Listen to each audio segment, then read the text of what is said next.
Hello, girls. Lena here. Have you ever agreed to something completely absurd because the person asking made it feel like the only sane choice?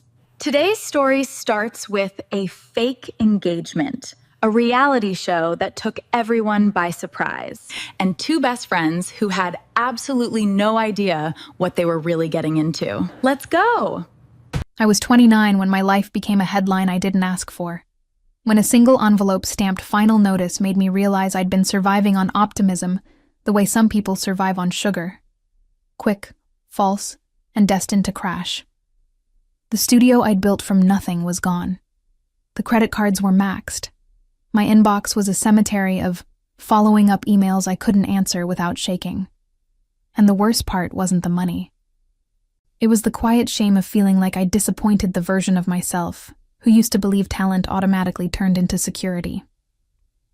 If you've ever watched your life start to slip like sand through your fingers, you already know what I'm about to say.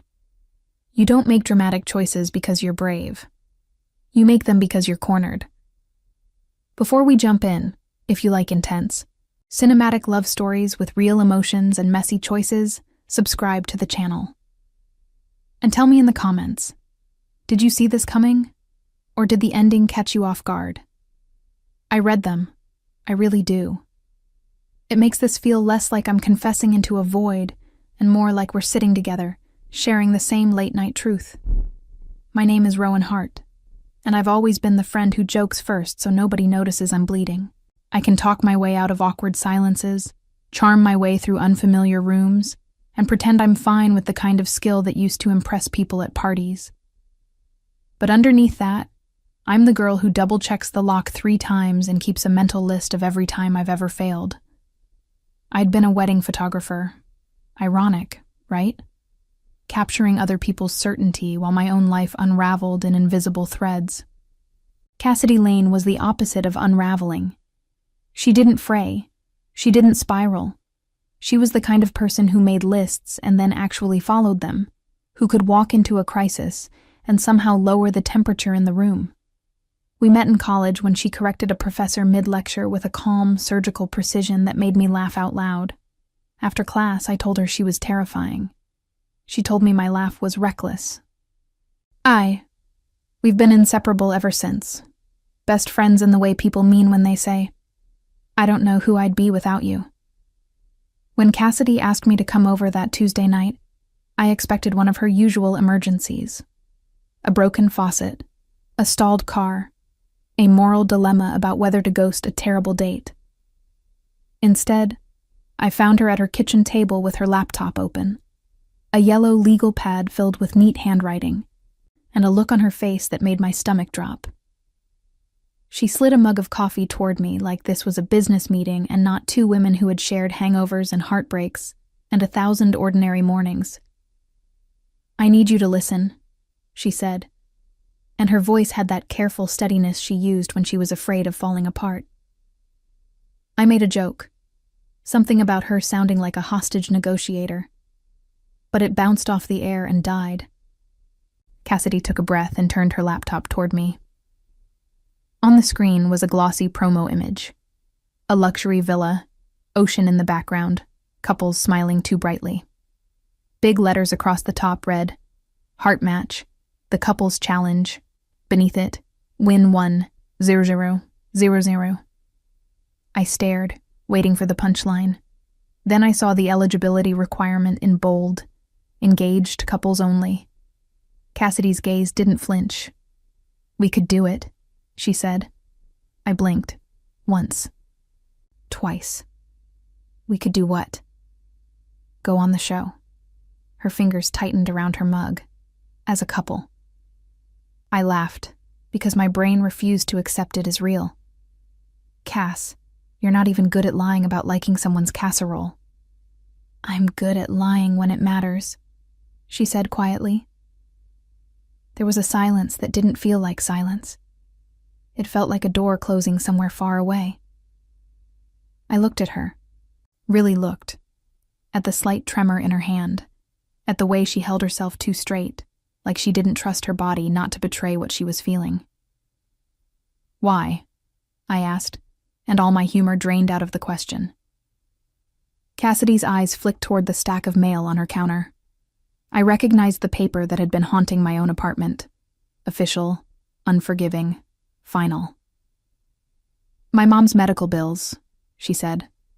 The insurance fight is dragging. I've been covering what I can, but it's not enough. I'm running out of time. My chest tightened. Cassidy never asked for help. Cassidy helped other people. Cassidy carried her world like she was built for weight. And you want to marry me on television? I tried to sound light, but it came out thin. Engaged, she corrected automatically, then softened. Fake engaged, just long enough to get on the show. We do the challenges. We win. We split the money. I fix my life. You fix yours. Then we go back to normal. Normal.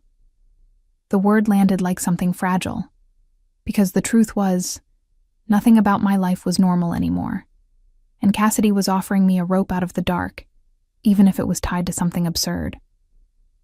I stared at the screen again. The villa, the ocean, the couples holding hands like it was easy. They'll tear us apart, I said. Reality shows live on humiliation. Cassidy nodded. I know. And if we lose? Her jaw tightened, just for a second. Then at least I tried something that wasn't hoping the universe would suddenly start being fair. That was the moment I understood this wasn't a wild idea. It was desperation dressed in clean handwriting. And it made something inside me shift. Something I'd been resisting since the first bill I couldn't pay. I'd been waiting for rescue, for a miracle that didn't require me to be brave. Cassidy was asking me to build the miracle with her hands and mine. I swallowed hard. Okay, I said, and my voice surprised me with how steady it sounded.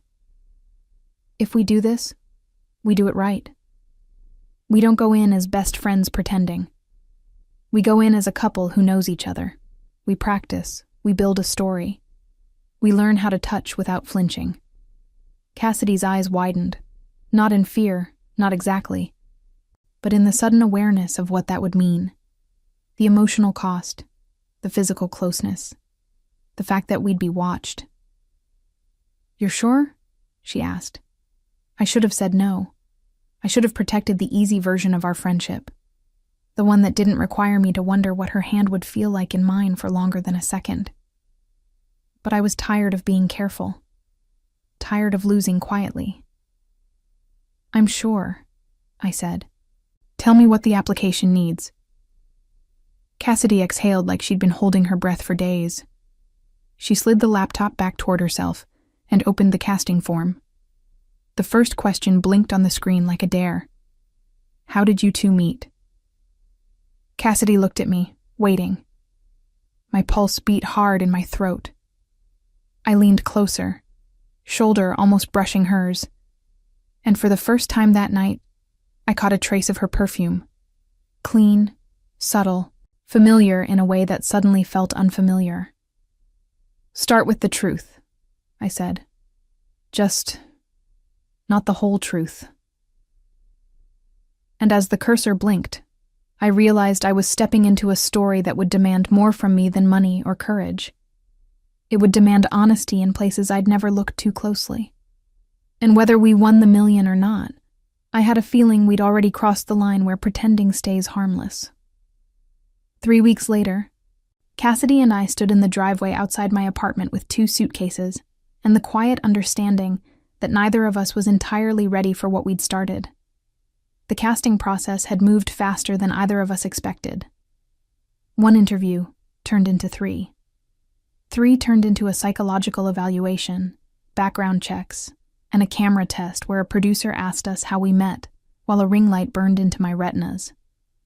Apparently, we were exactly what they wanted. 2 women with a long history, believable chemistry, and a story that could be framed as friends who realized they were meant for more. The lie wasn't even fully a lie. That was the unsettling part. If you've ever tried to pretend something on camera, you know the trick. Anchor the performance in truth. So when the producers asked how Cassidy and I met, We told them about the professor she corrected during a lecture and the reckless laugh that made her turn around. We told them about late-night diner fries and road trips with broken air conditioning. What we didn't say was that our engagement ring had been purchased 2 days earlier from a jewelry store that specialized in quick sales and quiet discretion. "Are you nervous?" Cassidy asked as she loaded her suitcase into the trunk of the production SUV waiting for us. "Only about 100%, I said. The driver pretended not to listen, but the tiny microphone clipped to my jacket probably caught every word. We'd been warned. Once filming began, assume you were always being recorded. It was strange how quickly a person adapted to that idea. My brain kept whispering that somewhere in a control room, strangers might already be studying our faces like weather patterns. Cassidy closed the trunk and leaned against the car for a second. The morning air was cool, carrying the faint smell of wet pavement. She looked composed in the way she always did before stepping into something difficult. Shoulders back, expression thoughtful instead of afraid. "Rowan," she said quietly. "Yeah?" "Thank you." I shrugged, because gratitude made this feel too serious. "We're doing this together. Don't get sentimental before we've even embarrassed ourselves on national television." A small smile tugged at the corner of her mouth. "You realize we might actually win, right?" "That depends," I said. "How good are you at pretending to be madly in love with me?" Cassidy's eyes held mine for a moment longer than necessary. "Better than you think."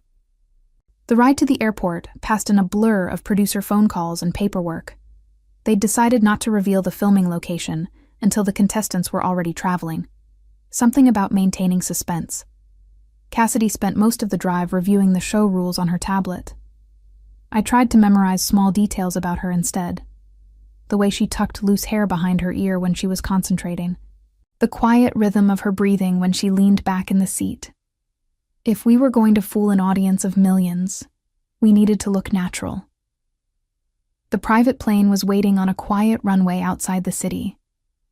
When we stepped onto the tarmac, 3 other couples were already there, surrounded by camera operators and assistants holding clipboards.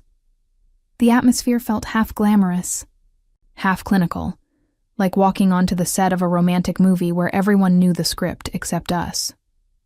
"Smile," a producer whispered as we approached. Cassidy's hand slipped into mine. It wasn't dramatic. No grand gesture, no hesitation. Just a simple interlocking of fingers that felt strangely grounding. The warmth of her palm steadied my racing thoughts. I squeezed back automatically, aware that somewhere a camera lens zoomed in. One of the other contestants, a tall woman with platinum hair and a neon-bright grin, glanced at us and whispered something to her partner. The partner, a quiet brunette with a tattoo sleeve, nodded with interest. "They're already judging us," I murmured under my breath. Cassidy leaned slightly closer, her shoulder brushing mine. "Good," she said softly. "Let them underestimate us." The flight lasted 4 hours. By the time we landed, the sun had shifted into late afternoon, painting the horizon in warm gold. The plane door opened to reveal a coastline so stunning it looked almost artificial. White sand, turquoise water, and a massive modern villa perched on a cliff above the beach. A host stood waiting near the entrance, surrounded by lights and cameras. She wore a sleek white dress and the kind of confident smile that belonged to someone who had hosted a dozen shows like this. "Welcome to Heart Match, the couple's challenge," she said as we stepped onto the path leading to the villa. The words echoed in my chest like a drumbeat. This was real. We walked through the front gates with the other couples, cameras gliding around us like curious birds. The villa was enormous. Open terraces, glass walls, a pool that seemed to spill directly into the ocean below. "Okay," I whispered to Cassidy as we paused near the entrance. "This place alone is worth pretending to love you for a few weeks." "Flattery won't help you win challenges," she replied. "Maybe not, but it might help me survive sharing a bedroom with you," Cassidy's lips curved in a faint smile, but before she could answer, the host clapped her hands for attention. 12 couples will compete over the next 6 weeks, she announced. Every challenge will test your trust, communication, and emotional connection. The strongest pair will leave with $1 million. A murmur moved through the group. I felt Cassidy's fingers tighten around mine. Tonight, the host continued, you'll settle into your rooms and meet the other couples. Tomorrow morning, the first challenge begins. We were guided down a long hallway lined with cameras until a production assistant handed us a key card. Room 4. The door opened onto a spacious suite overlooking the ocean. One bed. One enormous bed. I dropped my suitcase on the floor and stared at it like it might explode. Well, I said after a moment, I guess the show is committed to the illusion. Cassidy closed the door behind us. The sudden quiet felt almost surreal after the constant hum of production staff outside. We knew this was part of it, she said calmly. Knowing something intellectually and seeing the bed are two different experiences. Cassidy walked toward the window, gazing out at the water below. The sunset painted the waves in soft copper light. For a moment, she looked peaceful, almost like this wasn't a televised experiment but a vacation. You don't have to pretend when we're alone, she said without turning around. I know. But when the cameras are here... I stepped closer, until we stood side by side at the window. The reflection in the glass showed two women who looked surprisingly convincing as a couple. We commit, I finished. Cassidy nodded, and for the first time since arriving, the weight of what we'd agreed to settled fully into my chest. We weren't just pretending for a camera anymore, we were living the lie. And somewhere deep down, a quiet voice wondered how long it would take before pretending stopped feeling like pretending at all. Morning in the villa didn't arrive gently. It came with sunlight flooding through the glass walls and the distant rhythm of waves crashing against the cliffs below. I woke slowly, disoriented for a few seconds, until the unfamiliar ceiling and the faint hum of hidden cameras reminded me exactly where I was. Reality show. Fake engagement. $1 million hanging somewhere at the end of 6 weeks like a lighthouse. Cassidy was already awake. She sat on the edge of the bed, tying her hair into a low ponytail, her movements precise and unhurried. She looked like someone preparing for a competition she'd studied carefully. When she noticed me watching, her expression softened slightly. "Morning," she said. "Please tell me I didn't talk in my sleep," I murmured, dragging a hand across my face. "You did," Cassidy said. My stomach dropped. What did I say? She paused for a moment, clearly enjoying the suspense. "You asked if the $1 million could be paid in tacos." Relief flooded through me. "That's a reasonable financial strategy." A knock sounded on the door before she could reply. When Cassidy opened it, a production assistant handed us 2 envelopes with the show's logo printed across the front. "First challenge briefing," the assistant explained. 10 minutes in the courtyard. The door closed again, leaving us alone with the envelopes. I tore mine open while Cassidy read hers silently. The card inside was thick and glossy, like an invitation to a wedding you weren't sure you wanted to attend. Challenge 1. Trust fall. One partner would stand on a high platform overlooking the pool. The other would guide them through instructions delivered through an earpiece. Blindfolded. One wrong step meant losing points. "Well," I said, setting the card down. "That's terrifying." Cassidy looked thoughtful rather than nervous. "You're afraid of heights," she said. "I'm afraid of unnecessary heights. There's a difference." "I'll do the platform," she replied. "You don't have to." "I want to." Her tone wasn't stubborn. It was calm, decisive. Cassidy had always been like that. Once she committed to something, hesitation disappeared. We walked out into the courtyard, where the other couples were already gathering. The host stood near the pool, cameras arranged around her like silent witnesses. The contestants were exactly what you'd expect from a $1 million competition. There was the platinum-haired woman I'd noticed yesterday. Her name turned out to be Tessa, and her girlfriend Lena, both of them fitness influencers with matching tattoos. Another pair introduced themselves as Grace and Monica, engaged for 3 years and running a successful tech startup together. Then there was Dylan and Harper, a quiet couple who seemed less interested in the cameras than everyone else. Cassidy's fingers brushed mine as we joined the group. "Relax," she whispered. "I'm relaxed," I said, which was a blatant lie.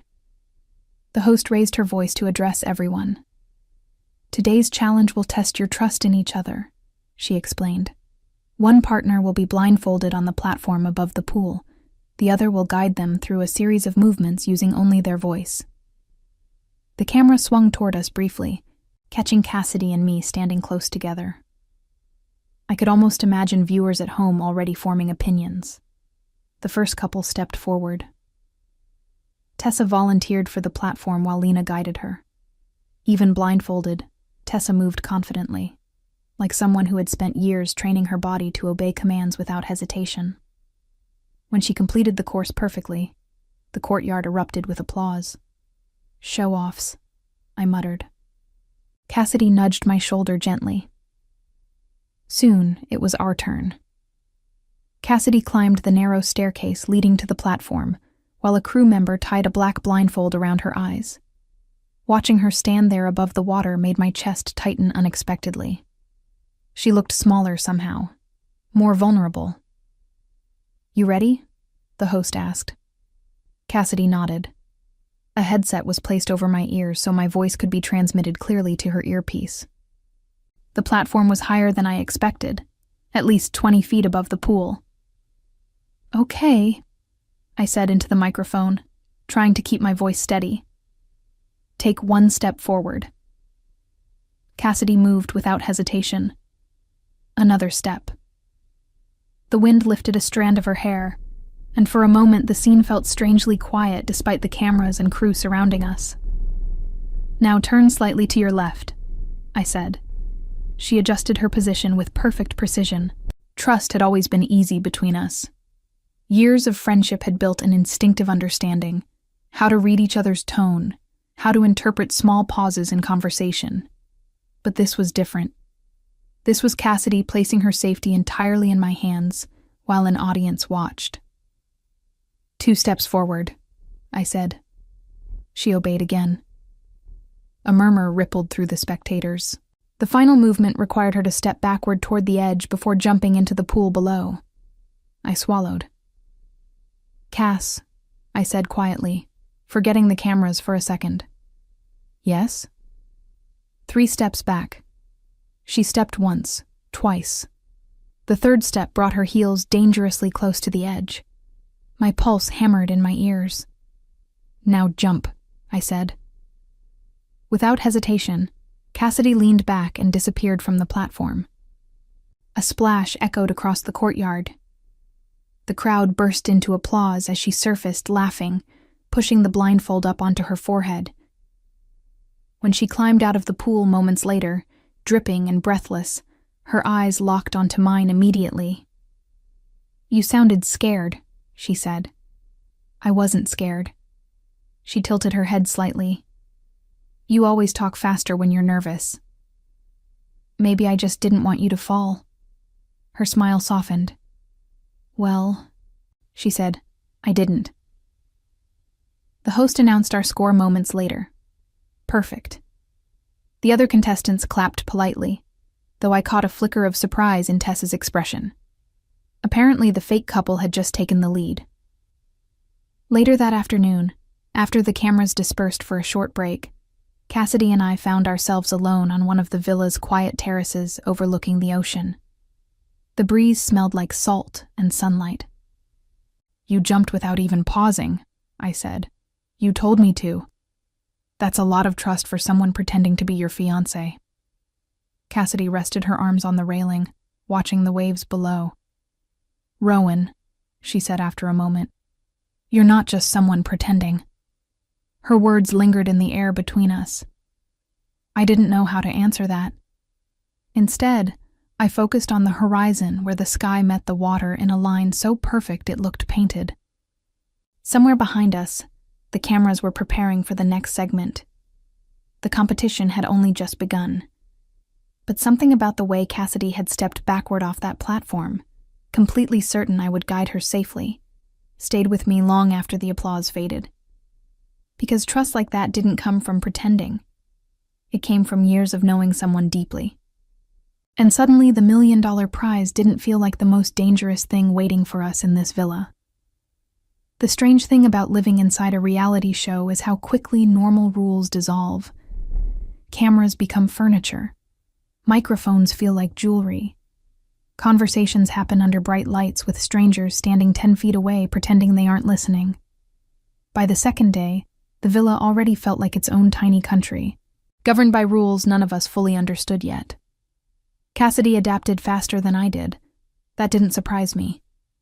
She approached everything with quiet focus, like someone solving a complicated equation. While other couples spent the morning lounging by the pool and whispering strategy, Cassidy studied the challenge schedule posted in the common room like it was a syllabus.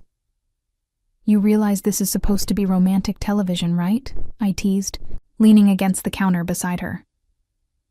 "Romance doesn't win competitions," she replied calmly. "Pretty sure kissing helps." She glanced at me sideways. "Is that professional analysis from your years as a wedding photographer?" "Hey," I said. "I've seen couples kiss with enough enthusiasm to start small fires." Cassidy's lips twitched, but she returned her attention to the board. Beneath the schedule, today's featured event was written in bold letters, "Private date selection." Apparently, the winning couple from the first challenge would receive the first private date. That was us. A production assistant appeared moments later and clipped fresh microphones to our shirts before guiding us toward the garden path behind the villa. Cassidy and I exchanged a quick glance as we walked. Neither of us said what we were thinking. The more time the show gave us alone together, the harder the line between pretending and reality might become. The garden stretched along the cliffside, full of bright flowers and winding stone paths. At the end of it sat a small wooden table with 2 chairs overlooking the ocean. A basket rested in the center.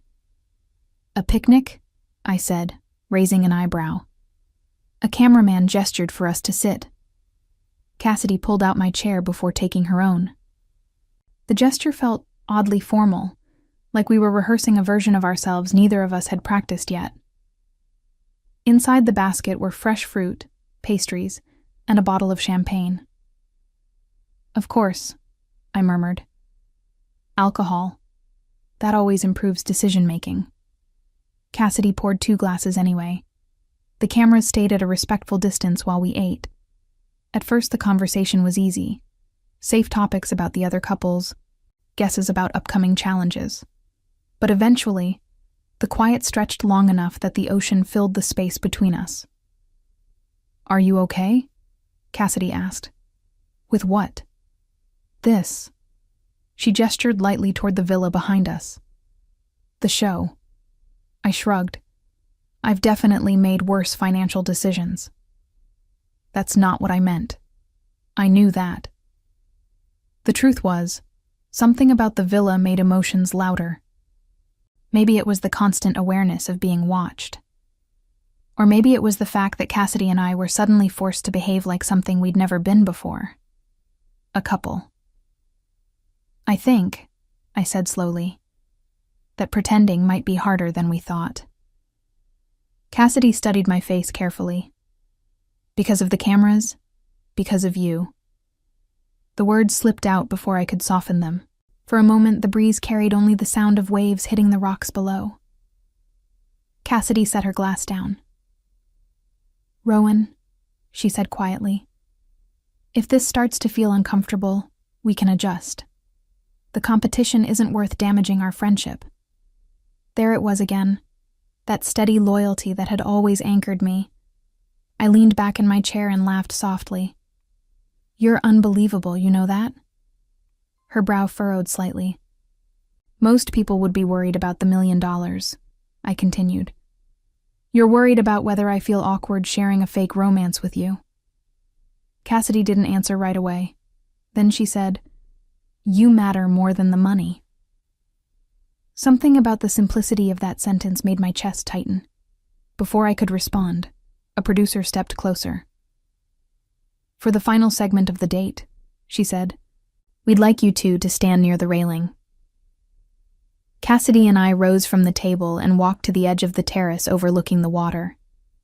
The late afternoon sun painted the ocean in streaks of silver and gold. Great, the producer said. Just talk naturally. Naturally. Right. Cassidy rested her hands on the wooden railing while I leaned beside her. From this angle, the villa disappeared behind us. It almost felt like we were alone.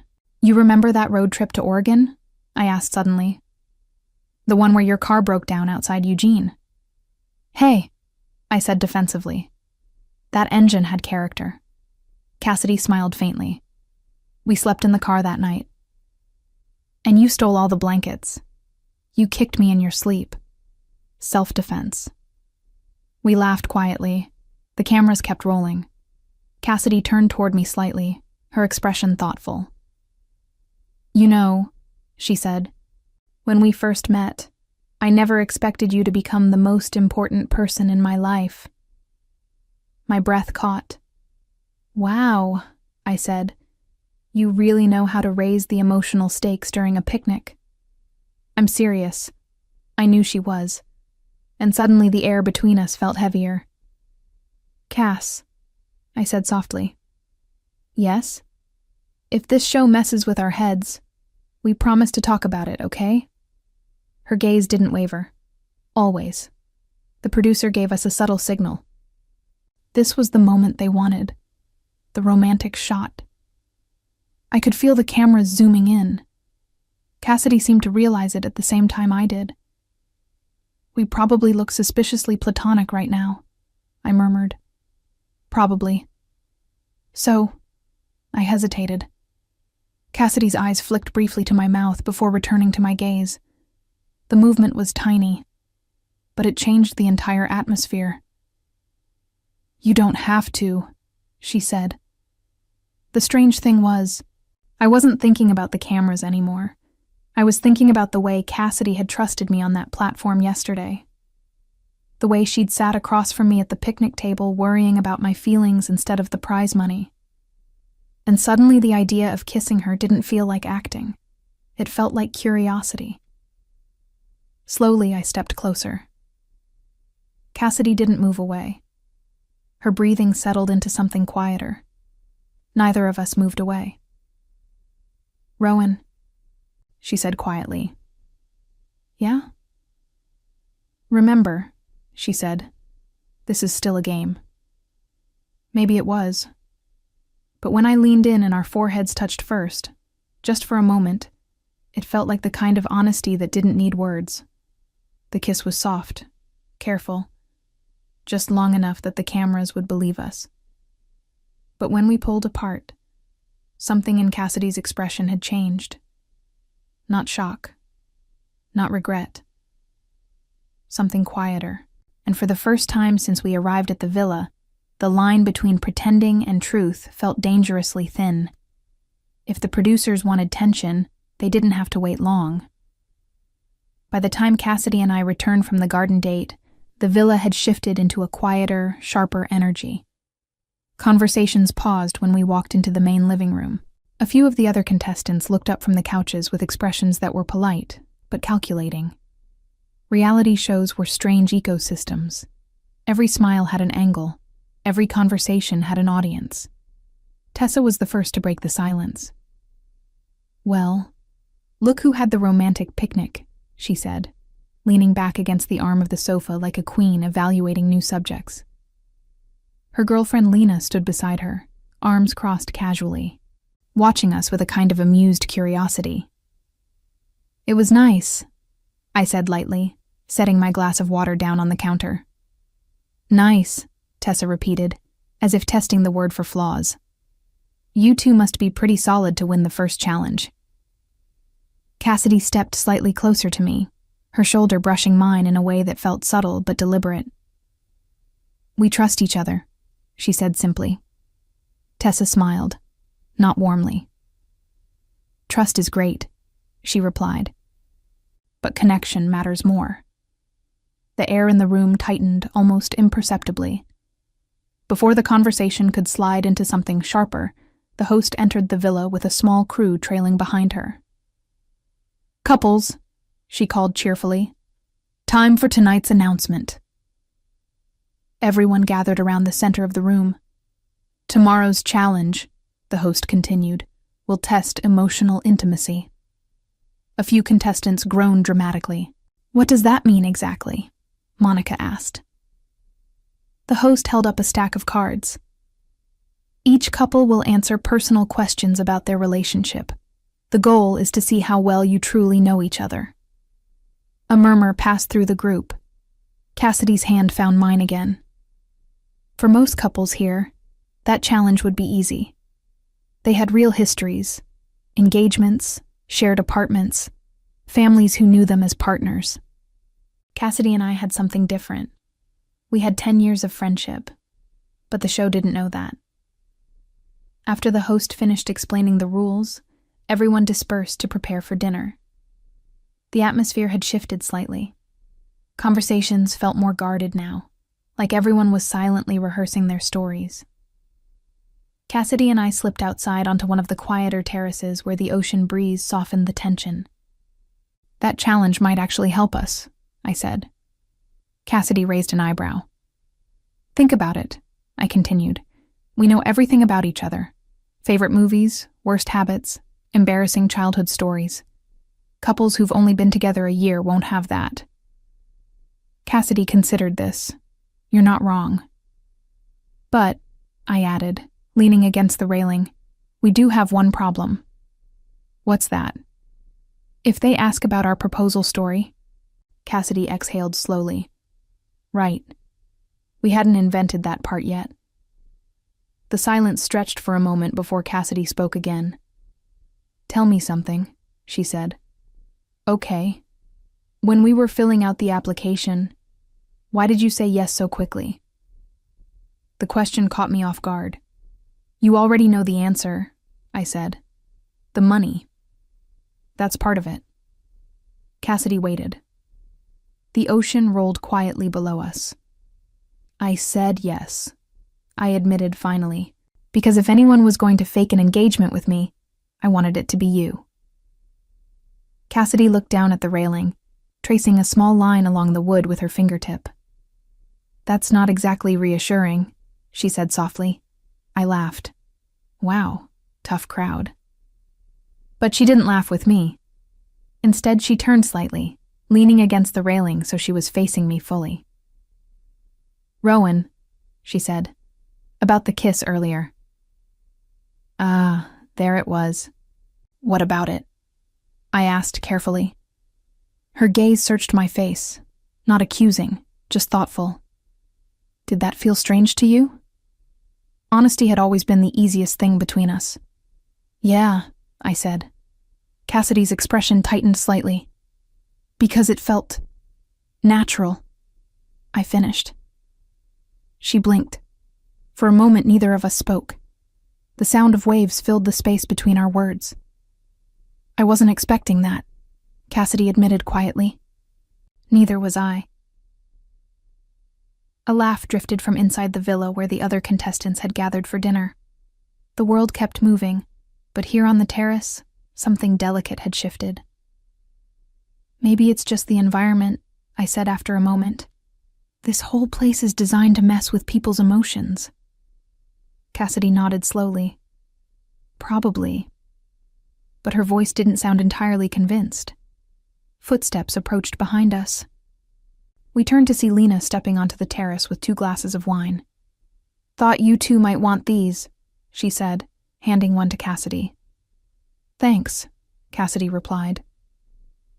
Lena leaned casually against the railing beside us, gazing out at the ocean. "You know," she said, "Tessa thinks you two are the biggest threat in the house." "That's flattering," I said. "It's also suspicious." My grip tightened slightly on the glass. Lena glanced between Cassidy and me. "Don't take this the wrong way," she continued. "But you two don't act like newly engaged people." Cassidy's voice stayed calm. "How do newly engaged people act?" Lena shrugged. "More intense. Less comfortable." The word hung in the air. Comfortable. Cassidy and I had spent a decade building that comfort. It was impossible to hide completely. "We've known each other a long time," Cassidy said carefully. "That explains it," Lena replied. But her tone suggested she wasn't entirely convinced. She took a sip of wine before pushing herself off the railing. "Just a friendly warning," she added. "If the producers think your relationship isn't real, they'll start digging." With that, she disappeared back into the villa. The terrace fell quiet again. "Well," I muttered. That was encouraging. Cassidy stared out at the horizon, her expression thoughtful. "She's right about one thing." "What?"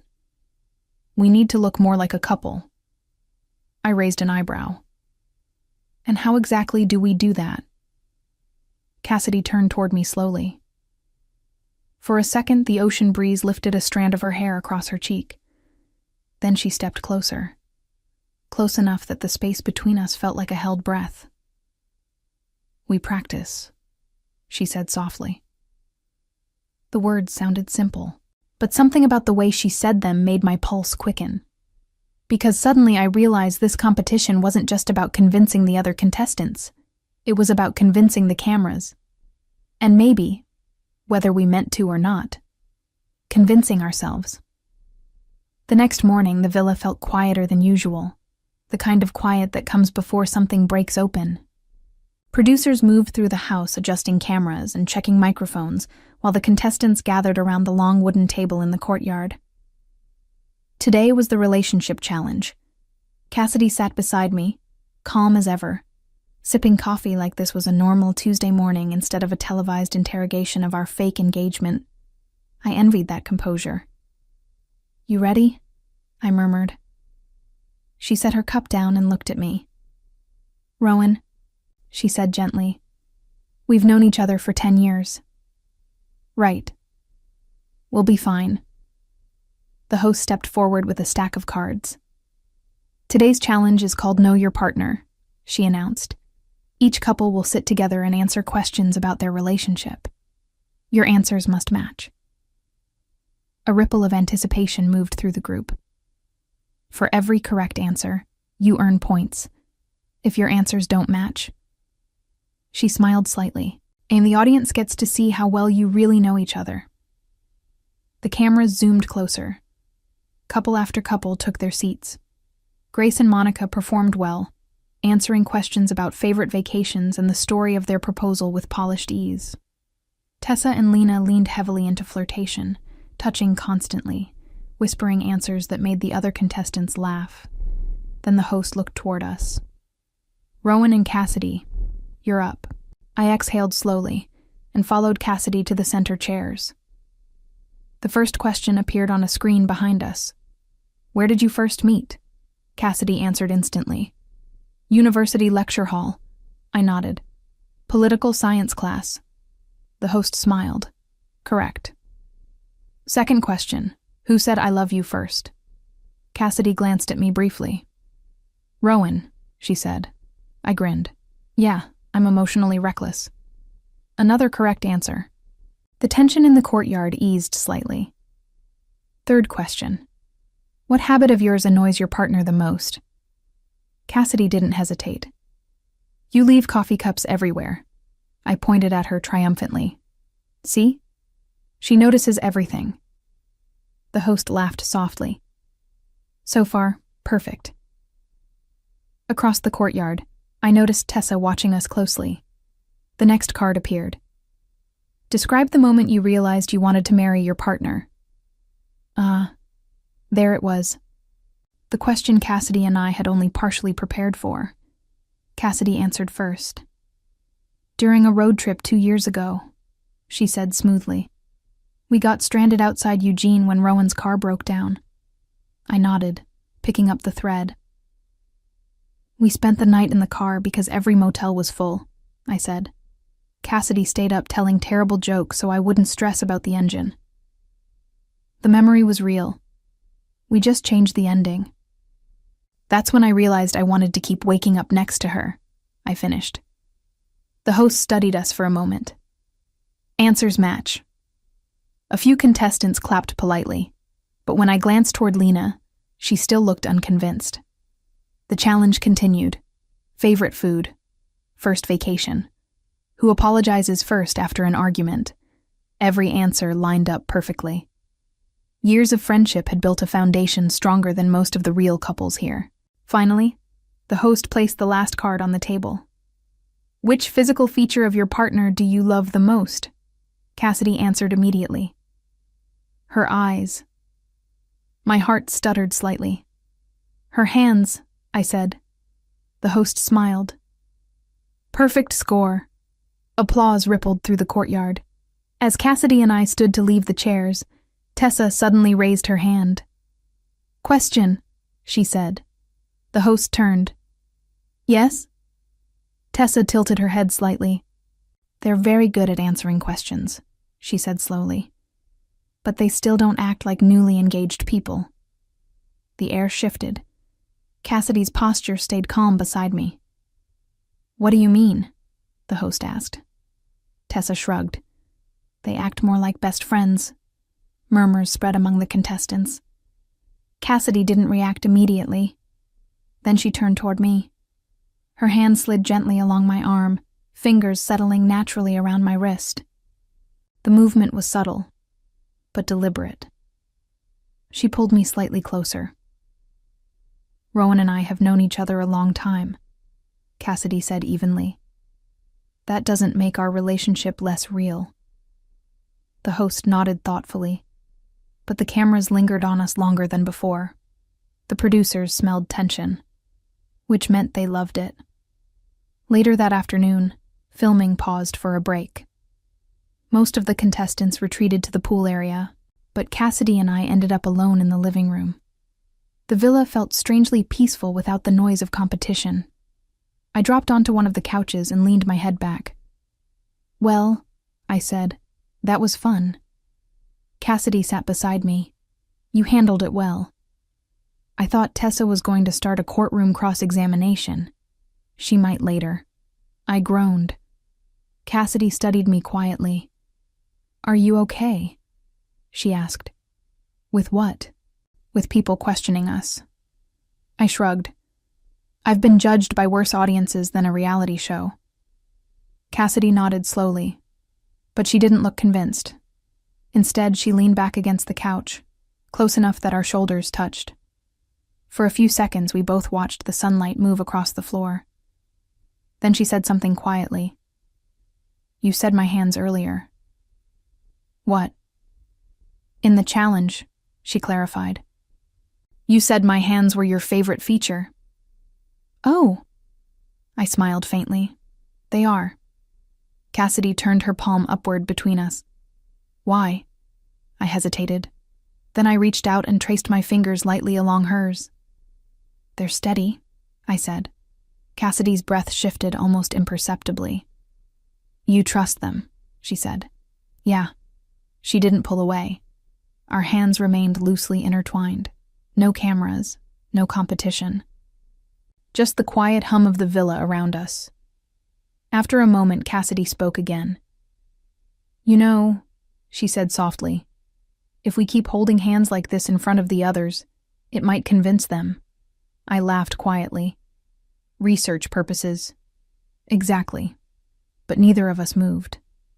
And somewhere in the quiet space between our fingers, something fragile and complicated was beginning to grow. Not a strategy, not a performance, something far less predictable. By the fourth day inside the villa, routine began to settle over the chaos like a thin layer of calm before another storm. Mornings started with coffee and production briefings. Afternoons brought challenges. Evenings belonged to conversations that drifted between strategy and quiet observation.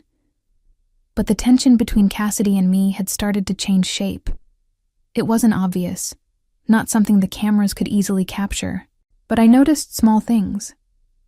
How often our hands found each other without thinking. How Cassidy's voice softened when she said my name. How my attention followed her across a room even when I tried to look elsewhere. The next challenge was announced shortly after breakfast. The host gathered everyone near the beach below the villa, where a massive obstacle course had been built directly in the sand. Tall wooden structures, rope bridges, narrow beams over shallow water, everything designed to look dramatic on camera. This challenge, the host said, is about teamwork. Of course it was. Each couple would race through the course while connected by a climbing rope tied around their waists. Every movement had to be coordinated. You'll only succeed, she continued, if you move as one.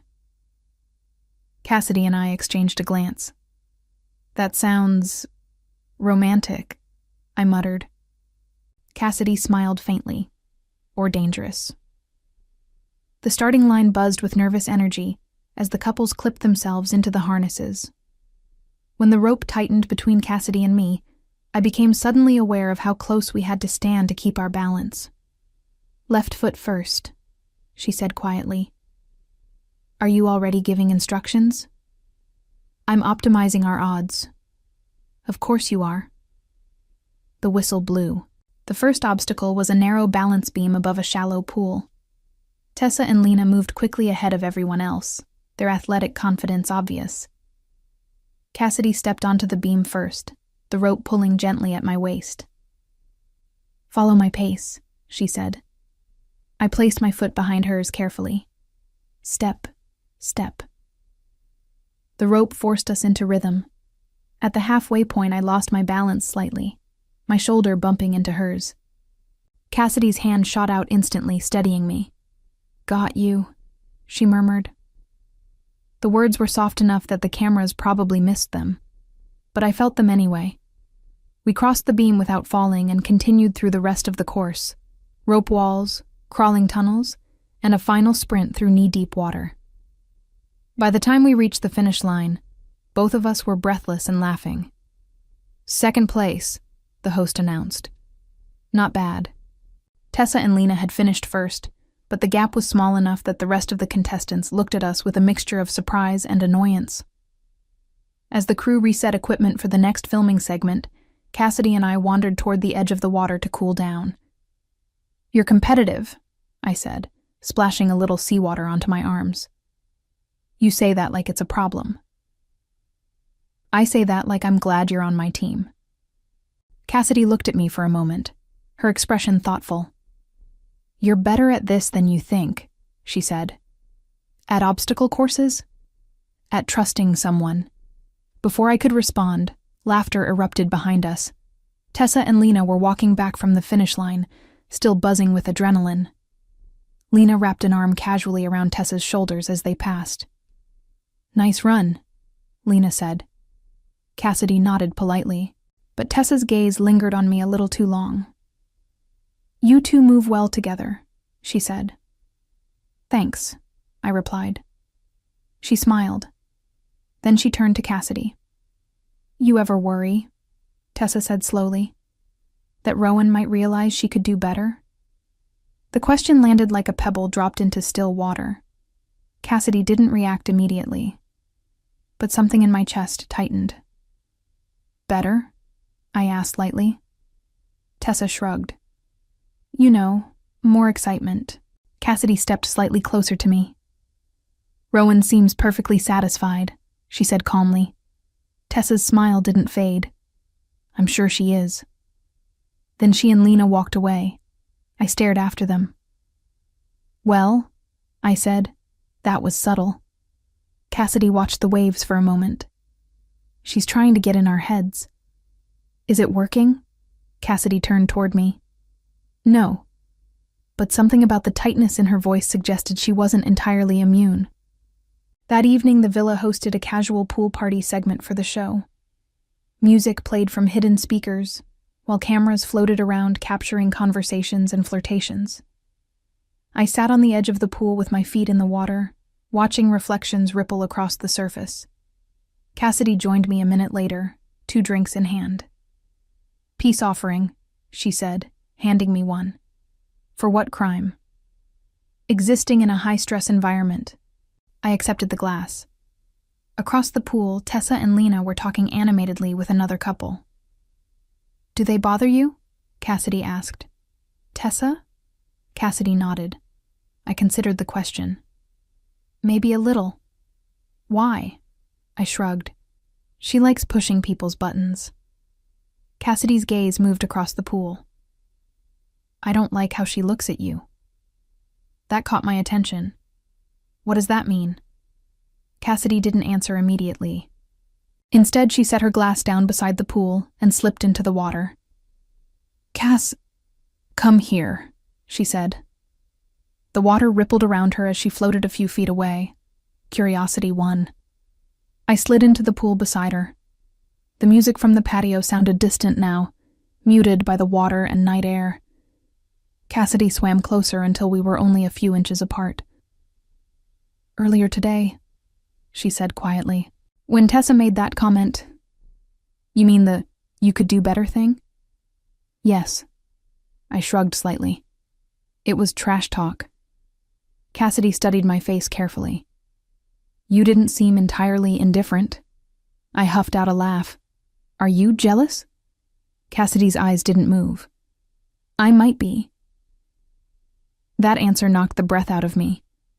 The pool lights cast soft reflections across the water between us. "You realize," I said slowly, "we're still pretending, right?" Cassidy nodded. "I know." But she didn't move away. Instead, she reached up and brushed a strand of wet hair away from my forehead. The touch was gentle, unscripted. "Rowan," she said quietly. "Yes." I think we crossed the line between pretending and something else a while ago. My heart pounded suddenly. "And that bothers you?" I asked. Cassidy's voice dropped to almost a whisper. "No." The distance between us disappeared slowly. This kiss felt nothing like the first one. There was no performance in it, no calculation. Just the quiet admission that something real had been growing between us long before the cameras arrived. When we finally pulled apart, the world felt strangely quiet again. And somewhere on the terrace above, the cameras were probably capturing every second of it. But for once, I didn't care. Because the kiss might have started as part of a strategy. But the way Cassidy looked at me afterward felt like the beginning of something neither of us had planned. The morning after the pool party arrived with a strange heaviness in the air, like the villa itself knew something was about to break. I woke before the producer's wake-up music started playing through the house speakers. For a few quiet seconds I lay still, staring at the ceiling while the memory of the previous night replayed in fragments. Cassidy's hand in the water, the warmth of her lips, the way the world had gone silent around us. For the first time since arriving on the show, the kiss hadn't felt like part of the plan. It had felt inevitable. Cassidy was already awake when I turned my head. She sat cross-legged near the balcony doors with a notebook open in her lap, sunlight spilling across the floor around her. The calm focus on her face would have been comforting any other day. But today, my chest felt tight. "Morning," she said softly when she noticed I was watching. "Morning." For a moment, neither of us mentioned the kiss. We both knew pretending it hadn't happened wouldn't work. "About last night," I started. Cassidy closed the notebook slowly. "I know." "You know what?" I asked. "That things are changing." I let out a quiet breath. That's one way to put it. Cassidy looked thoughtful, rather than panicked, which somehow made everything more complicated. "We don't have to decide anything right now," she said gently. "The show is stressful enough already." That was Cassidy's way of handling emotional chaos. Acknowledge it, then place it carefully in a mental box until the right time came. I nodded. "Deal." A loud knock interrupted the moment. When Cassidy opened the door, A production assistant handed us 2 new microphones and a message card. Mandatory house meeting. Living room. That was never a good sign. When we entered the main room, all the contestants were already gathered. The atmosphere felt tense, like everyone had been pulled out of private conversations at the same time. The host stood near the center of the room. "Before today's challenge begins," she announced, "there's something we need to address." My stomach dropped. Tessa leaned casually against the kitchen island nearby, arms crossed. "Oh no." "Some contestants," the host continued carefully, "have expressed concerns about whether every couple here meets the eligibility requirements of the competition." A murmur moved through the room. Cassidy's hand found mine instinctively. Tessa pushed herself off the counter. "I'll say it directly," she said. "Rowan and Cassidy don't act like an engaged couple." Every camera in the room swung toward us. Cassidy's voice stayed calm. "What exactly do you think an engaged couple acts like?" Tessa shrugged lightly. "People who are planning to spend their lives together usually have more chemistry than 2 roommates." My pulse hammered in my ears. "This is ridiculous," I said. "Is it?" Tessa replied. Lena stepped forward beside her. "We just think it's fair to ask," Lena said, her tone slightly gentler. "If someone here isn't actually engaged, that's against the rules." The room fell quiet. The producers loved this. Conflict meant ratings. Cassidy squeezed my hand once before speaking. "We are engaged," she said evenly. "Then prove it," Tessa said. The host raised a hand. "That won't be necessary," she said. "Production has already reviewed the applications." Tessa's smile didn't fade. "But you'll be watching more closely now," she said. The host didn't deny it, which meant she was right. The meeting ended shortly after, but the damage had been done. Suspicion hung over the villa like fog.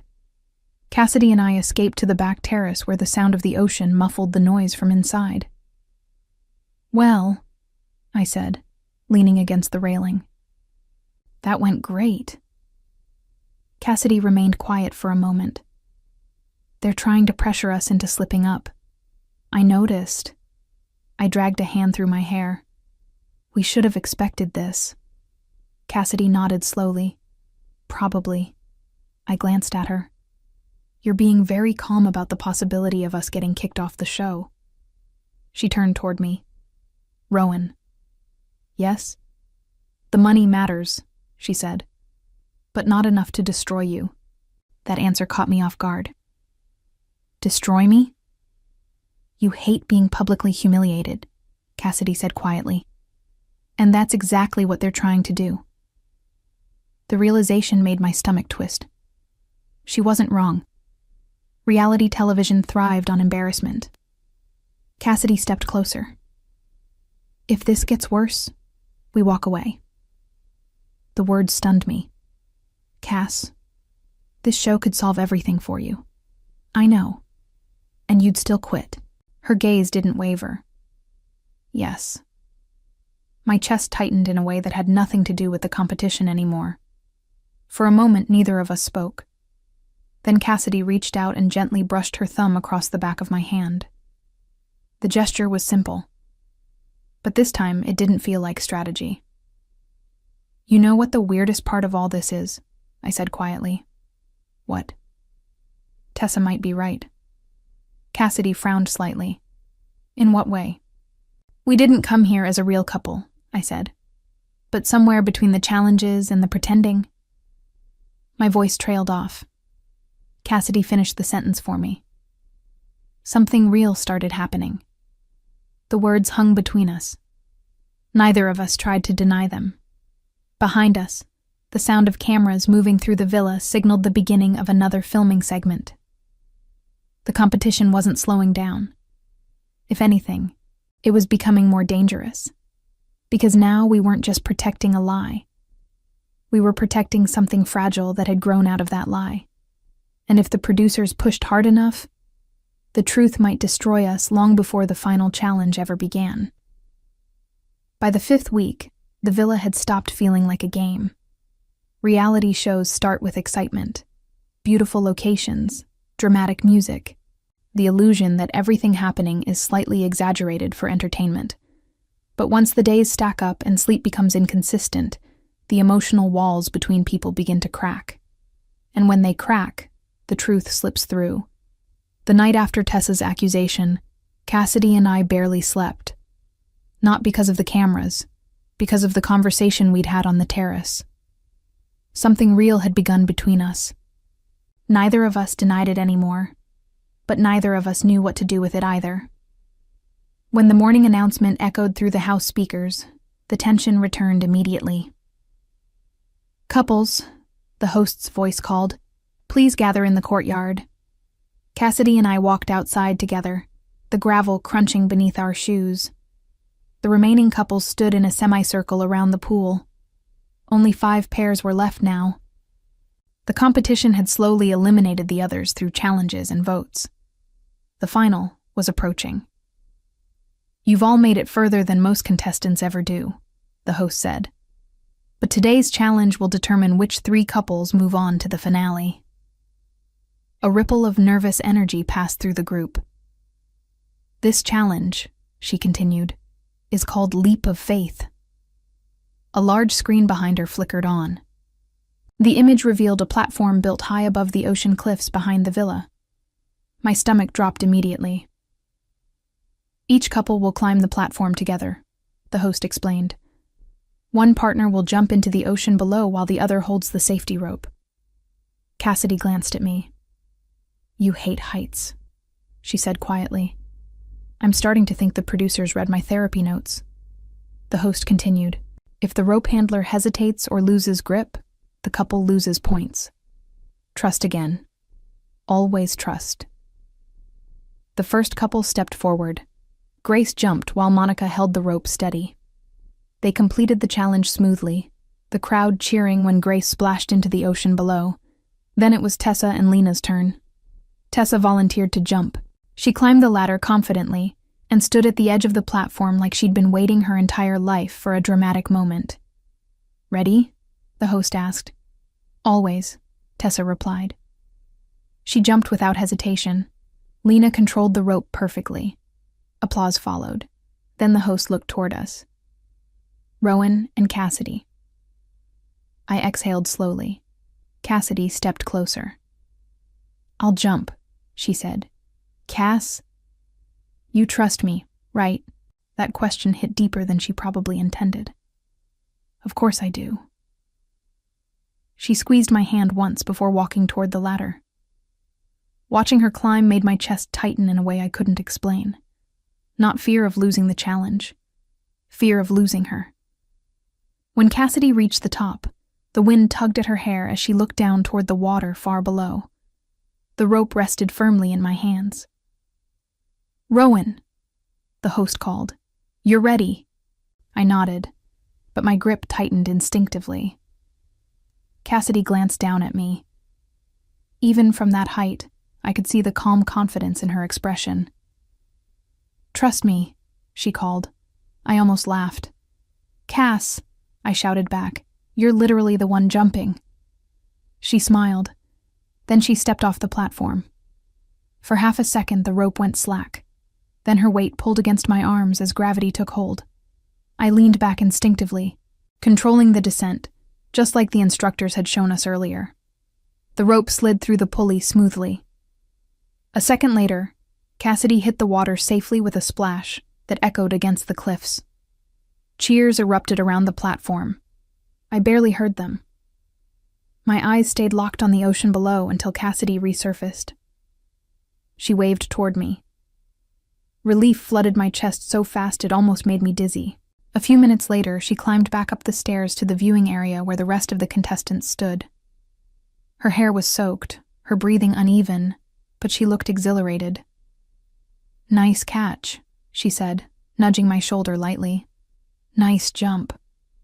The host checked her tablet. "Congratulations," she announced. Rowan and Cassidy advanced to the finale. The courtyard erupted with applause. 3 couples remained, Grace and Monica. Tessa and Lena. Cassidy and me. Later that evening, the villa held a quiet celebratory dinner for the finalists.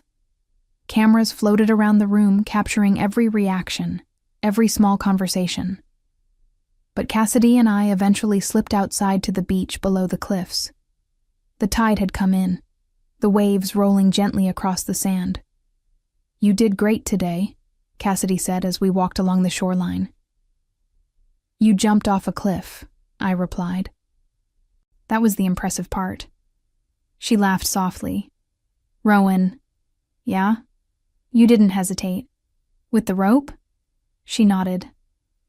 "I trusted you," I said. The words felt heavier than usual. Cassidy stopped walking. The moonlight reflected off the water behind her. "We should talk about what happens after the show," she said quietly. I knew this moment was coming. "What do you mean?" "If we win the $1,000,000... She hesitated. "What happens to us?" The question hung in the night air between us. I had spent weeks avoiding that thought, because the answer was terrifying. "We go back to normal," I said finally. Cassidy's expression didn't change. "Normal?" "Friends," I clarified. The silence that followed felt deeper than the ocean beside us. Cassidy looked out at the horizon. "Right," she said. But something in her voice had shifted. And suddenly I realized the truth. The hardest part of this entire competition wouldn't be the final challenge. It would be deciding whether what had grown between us was something we were brave enough to keep. Because pretending to fall in love for a television show had been easy. But admitting that it was real? That was the kind of leap neither of us had practiced. The final day of the competition arrived with the kind of quiet tension that settles over a place before a storm. The villa felt different that morning. Lighter in some ways, heavier in others. After weeks of cameras, challenges, and carefully controlled emotions, only 3 couples remained. Grace and Monica, Tessa and Lena, Cassidy and me. I woke before the producer's music again. For a few minutes, I stayed in bed staring at the ceiling, replaying the conversation from the beach the night before. What happens to us after the show? I had said we would go back to normal. Friends. The word had sounded reasonable when I said it. But sometime during the night, the realization settled in my chest like a slow weight. Nothing about this felt normal anymore. When I stepped out onto the balcony, Cassidy was already there. She leaned against the railing, watching the ocean the same way she had almost every morning since we arrived. Her calm presence had become something steady in my life, something I didn't want to lose. "Morning," she said softly. "Morning." Neither of us mentioned the conversation from the night before. The tension lingered between us quietly, but the competition didn't pause for emotional clarity. A few minutes later, the host's voice echoed through the house speakers. "Finalists, please gather on the beach." The final challenge was waiting. The entire production crew had gathered near the shoreline. Large cameras, drones overhead, and a structure built into the sand that looked more elaborate than anything we had seen before. The host stood in the center. "This is the final challenge," she announced.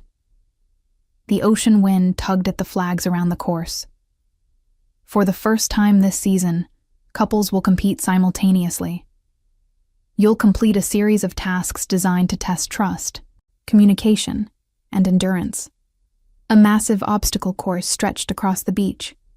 Climbing walls, puzzle stations, kayaks waiting near the water. This challenge ends with one final test, the host continued. The last couple standing will win $1 million. My stomach twisted.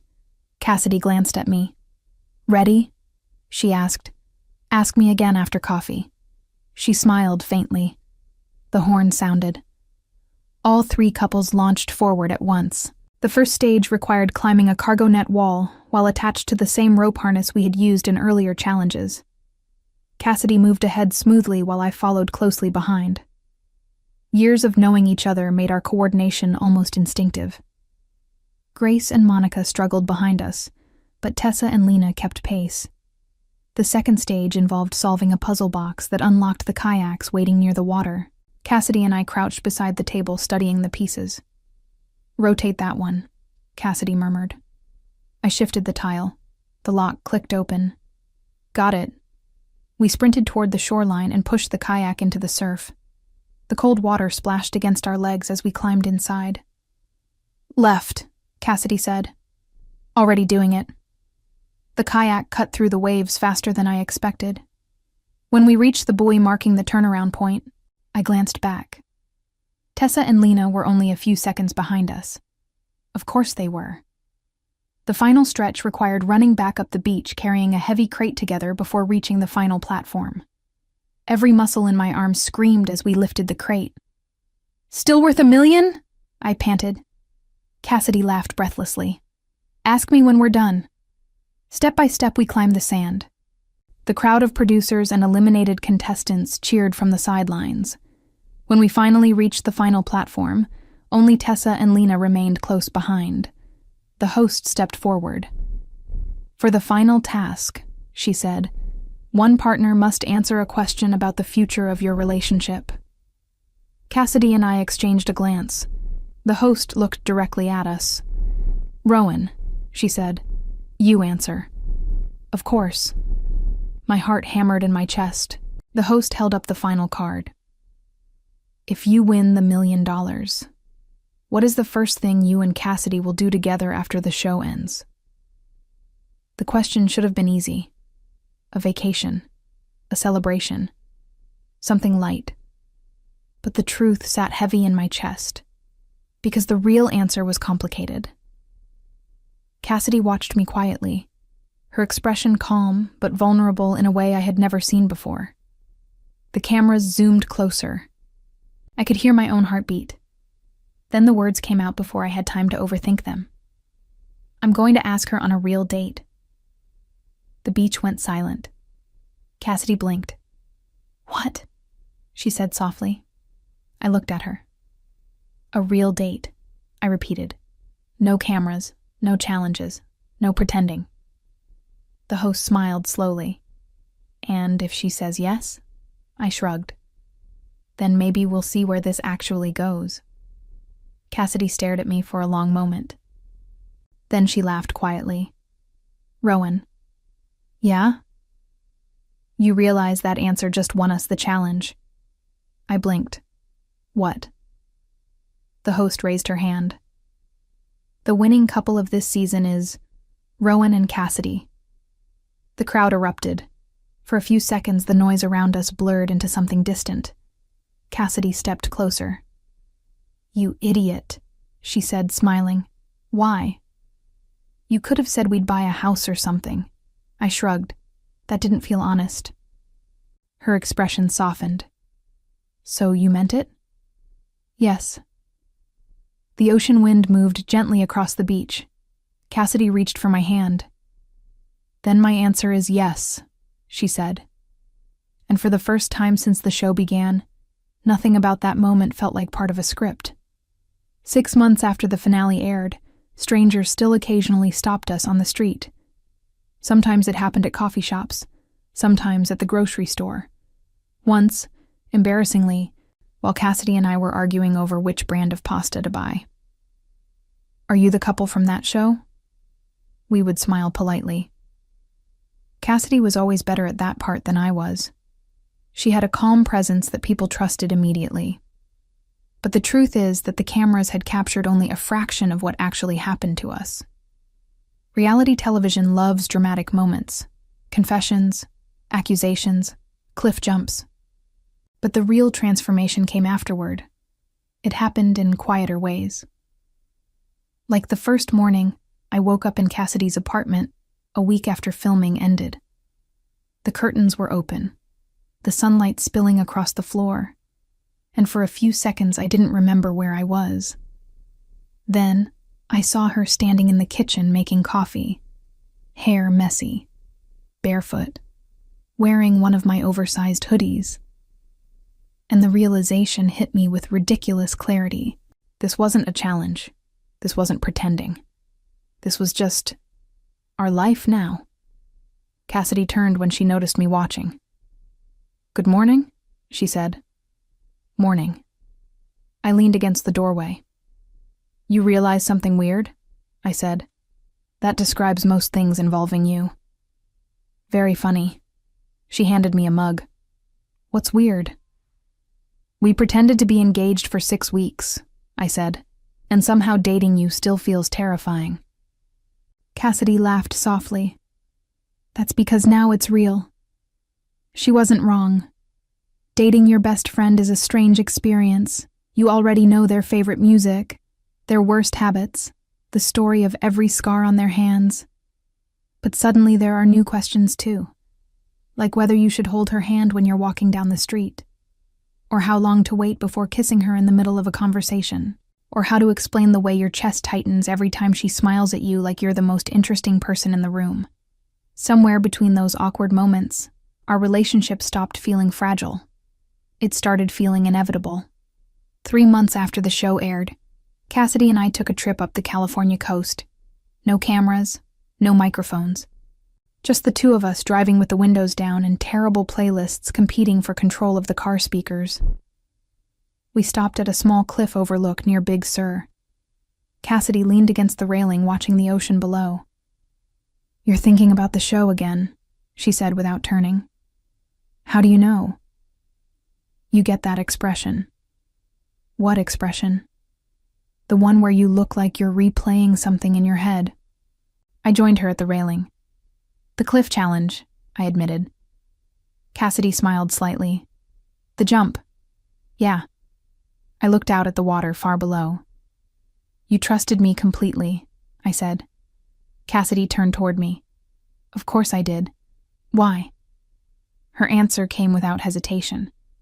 "Because you've been catching me my entire life." The words hit deeper than she probably realized. The wind moved gently across the cliffside.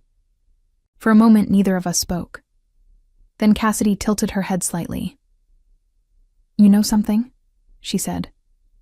"What?" "If someone had told me a year ago that my best friend would fake an engagement with me on television and somehow become my girlfriend." "I'm listening." "I would have assumed you were the one who came up with the idea." I grinned. "That's fair." Cassidy studied me quietly. Then she reached into the pocket of her jacket. My brain needed a second to process what she was doing. "Cass?" She held up a small velvet box. "You've got to be kidding," I said. "Relax," she replied. "You already used the engagement storyline once." I laughed nervously. "Then what is that?" Cassidy opened the box. Inside was a simple silver ring. Not flashy, not dramatic, just elegant. "I thought about this for a long time," she said. "Cassidy." "Rowan, I'm not proposing." My heart slowed slightly. "Good." She smiled. "I'm asking something simpler." She took my hand. "Do you want to keep choosing this? Us, every day." The ocean stretched endlessly behind her, and suddenly the $1 million, the competition, the cameras, none of it mattered anymore. "Yes," I said. Cassidy slid the ring onto my finger. And this time there were no producers counting down, no audience waiting for a dramatic moment. Just the quiet realization that the best thing that came out of that ridiculous reality show wasn't the prize. It was the person standing in front of me, my best friend, my partner, and the woman who jumped off a cliff trusting I would catch her, long before either of us understood that we had already fallen for each other. And if this story left you wanting more pack, more detail, more emotional, more of what happens behind closed doors, Secret Stories Between Them is where that lives. Link is in the pinned comment.